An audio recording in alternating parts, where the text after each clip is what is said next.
সোমবার অটোয়ায় এক সংবাদ সম্মেলনে জাস্টিন ট্রুডো লিবারেল পার্টির নেতা এবং প্রধানমন্ত্রীর পদ থেকে পদত্যাগের ঘোষণা দিয়েছেন। তিনি বলেন, কানাডিয়ানরা পরবর্তী নির্বাচনে একটি বাস্তব পছন্দের দাবি রাখে। এটি স্পষ্ট যে আমি আর লিবারেল পার্টির প্রতীক হয়ে সেই যাত্রায় অংশ নিতে পারব না। নতুন নেতা নির্বাচিত হওয়ার পরই আমি পদত্যাগ করব। ট্রুডো 2015 সালে বাস্তব পরিবর্তন এখন স্লোগান দিয়ে ঐতিহাসিক সংখ্যাগরিষ্ঠতা অর্জন করে লিবারেল পার্টিকে ক্ষমতায় নিয়ে আসেন। পিয়ের এলিয়েট ট্রুডোর পুত্র হিসেবে তার রাজনৈতিক উত্তরাধিকার এবং নেতৃত্বের জন্য কানাডিয়ানদের মধ্যে একটি বিশেষ প্রত্যাশা ছিল।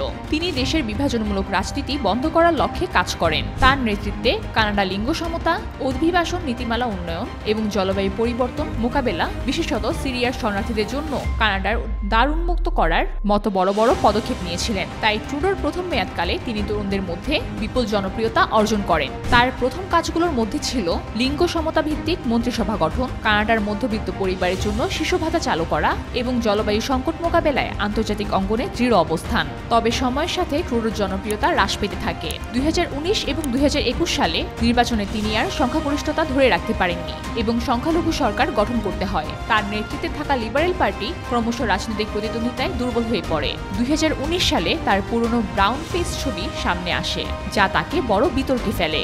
যদিও তিনি প্রকাশ্যে ক্ষমা চান, এটি তার জনপ্রিয়তায় দীর্ঘমেয়াদী প্রভাব ফেলে। পাশাপাশি কোভিড-19 মহামারীর সময় তিনি তার সরকার কঠোর ভ্যাকসিন ম্যান্ডেট চালু করেছিলেন। এই নীতিমালার বিরুদ্ধে ট্রাক চালকদের ফ্রিডম কনভয় বিক্ষোভ তীব্র হয়। পরিস্থিতি সামলাতে ট্রুডো জরুরি ক্ষমতা প্রয়োগ করেন, যা অনেকের মতে অতিরিক্ত শক্তি প্রয়োগের শামিল। তাছাড়া কানাডার অর্থনৈতিক সংকট ট্রুডোর জন্য সবচেয়ে বড় চ্যালেঞ্জ হয়ে দাঁড়ায়। আবাসন সংকট, মূল্যস্ফীতি এবং ক্রমবর্ধমান জীবনযাত্রার ব্যয় কানাডিয়ানদের মধ্যে হতাশা তৈরি করে।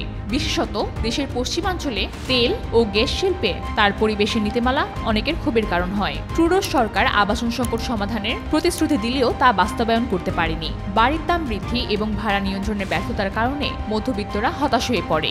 জনমত জরিপে দেখা গেছে কনজারভেটিভ পার্টি বর্তমানে লিবারেল পার্টির চেয়ে অনেক এগিয়ে আছে। ট্রুডোর পদত্যাগের পিছনে একটি বড় কারণ হলো লিবারেল পার্টির অভ্যন্তরীণ চাপ। দলের অনেক সদস্যরা বিশ্বাস করেন তার নেতৃত্বে পরবর্তী নির্বাচনে জয়লাভের সম্ভাবনা খুবই কম। এমনকি সিনিয়র নেতারাও দলের ভবিষ্যতের জন্য নতুন প্রজন্মের নেতৃত্বের প্রয়োজনীয়তার কথা বলেছেন। লিবারেল পার্টি বর্তমানে এনডিপির সাথে সমান জনপ্রিয়তা নিয়ে কনজারভেটিভদের তুলনায় অনেক পিছিয়ে রয়েছে।